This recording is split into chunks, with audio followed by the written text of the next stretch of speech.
Ethiopian Bible, the shocking truth behind Moses' missing son, what they don't want you to know.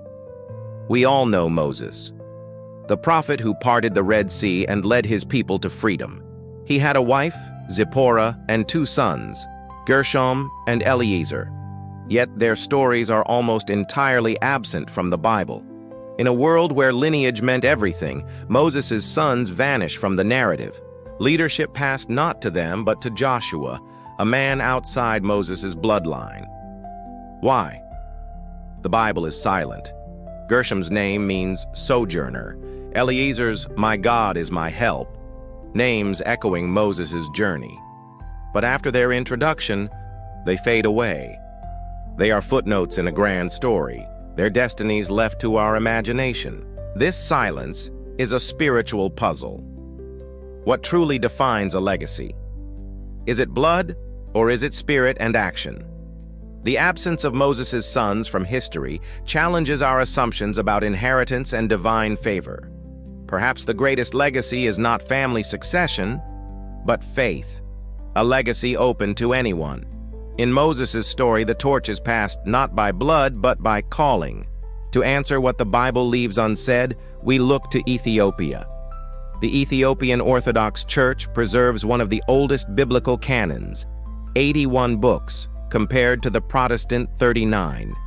It includes the Book of Enoch, Jubilees, and the Kebra Nagast, texts lost to much of the world. These writings fill gaps, expand familiar stories, and offer a unique spiritual perspective. The Book of Jubilees retells Genesis and Exodus with new details. The Kebra Nagast links Ethiopia's royal line to Israel's kings, making Ethiopia central to biblical history. Exploring these texts doesn't replace the Bible, it enriches it. The Ethiopian canon invites us to see that God's story is bigger than any single tradition. Forgotten figures may yet have truths to reveal. In Numbers, Moses' siblings challenge him because of the Cushite woman he married. Who was she? Cushite referred to people from Cush in modern Sudan and Egypt. Some say she was Zipporah, Moses' Midianite wife. Others argue she was a second wife from Africa. Rabbinic scholars debated, was Cushite a description of beauty or a literal nationality? If Moses married a Cushite woman, did they have children? The Bible is silent. She appears briefly, then vanishes, a ghost in the narrative. Yet her presence points us south, toward Africa, where Moses' story is not a footnote, but a central chapter. The mystery deepens the puzzle of Moses' legacy. Sometimes the Bible's silences speak volumes. The historian Josephus offers a story missing from Scripture. As a young general, Moses led Egypt's army against Ethiopia.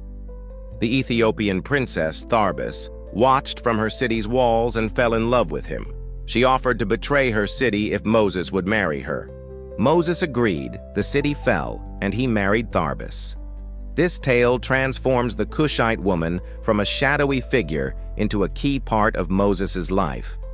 Josephus's account, though not scripture, shows that Moses' connection to Ethiopia was once seen as significant. It ties the prophet to a royal African dynasty. If Moses married Tharbis, did they have a son, a lost prince of mixed heritage? We search the Kebra Nagast and Book of Jubilees, but find no mention of such a child. The Kebra Nagast speaks of Solomon and Sheba's heir, not Moses's. Jubilees names only Gershom and Eliezer. The story of a third son vanishes. No record, no trace. The silence is as profound in Ethiopian tradition as in the Bible. But perhaps the inheritance was never meant for one lost prince. Instead, the legacy was given to a nation. The true heir is not a child of blood, but a child of faith. Ethiopia's tradition offers something greater than a lost son. The Kebra Nagast claims Ethiopia became the new Zion, a spiritual heir to Jerusalem. With the Ark's arrival, Ethiopia was homeborn in God's family, as Psalm 87 declares.